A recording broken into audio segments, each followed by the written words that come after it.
Welcome to our purpose study part 2. Today is what is your story?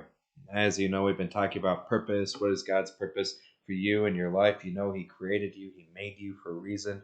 At the end of the day, He will have you worship Him, to be with Him forever in heaven, where He'll wipe every tear away from your eye. But what about right here? What about right now?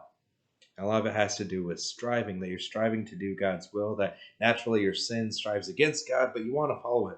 And so He gives you this coram Deo. He makes you right before God, right in His sight. He says you're justified, and so you are. You're okay. You're saved. You're forgiven. You have paradise now for that one day in eternity. And also, as you live, if you follow God's law, hopefully you have this righteousness coram mundo. The world sees your love and your mercy and your forgiveness and the way you interact with people, that you are kind, that you are patient, that you are understanding, that you have these fruits of the Spirit. So coram mundo, according to the righteousness of the world, they see you as a good person. You strive to follow God's law in that way. But also when you're striving, you have this tension against the world sometimes too, contra mundo, that when the world is telling you to do the wrong thing, you do not give in to that. You strive against it. So God gives you the ability to follow Him. You strive to follow Him in this world, and you strive against what is wrong in the world. And that was kind of part one. We talked about that last week. But now we're trying to figure out, who are you? Because you need to remember all these things that happened in your life, that God doesn't just shape you when you're born. You grow, you mature, especially in the faith. He makes you into who He calls you to be, and it's not always easy. It's like when you have to break a bone to reset it, and that word's actually in the Bible a few times, that He repairs you, He fixes you. Even in the trials, when you're in these hard parts of your life, He can use them to make you who He wants you to be.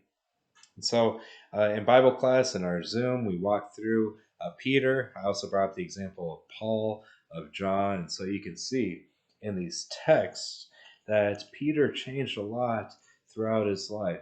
That first he was Simon, and God called him Peter. He's also called Cephas. He has these many names. He was a fisherman, and then he's meant to cast all that away and be a disciple of Jesus.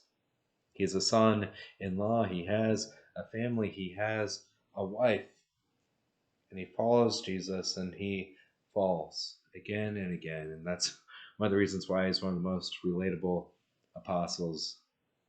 But at the end of the day, even after he denies Jesus 3 times, Jesus brings him back. His faith grows, and the roots in the faith become strong, and he matures into this leader of the church, following God forever until his death, where he's crucified upside down because he doesn't consider himself worthy to die in the same way that God did.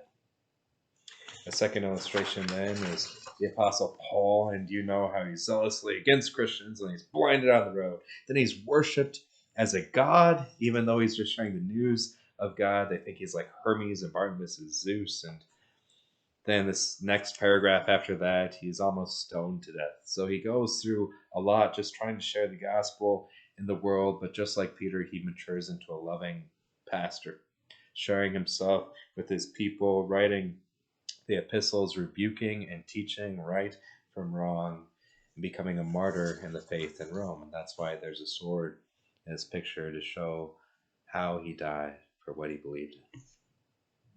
Then finally, the Apostle John, in many ways, he's an apostle who personified love. He's known as the beloved disciple in the Gospels. You can see how he was a fisherman, left it all behind. He was a son of Zebedee, affluent. He left that all behind for an inheritance of heaven. He's beloved. He's the first one to the empty tomb. He's the one who takes care of Jesus' own mother after he dies. He's a witness. He's a pastor. He receives revelation. He dies in exile on Patmos.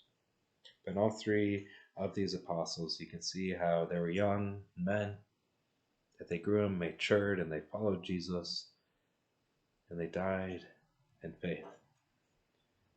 So now today, as you think about your story, reflect on your life and remember all the times, especially the challenging ones, from your birth until now, and see how God formed you and molded you, that even in the trials you became stronger. And even if you didn't see the purpose then, maybe you see the purpose now.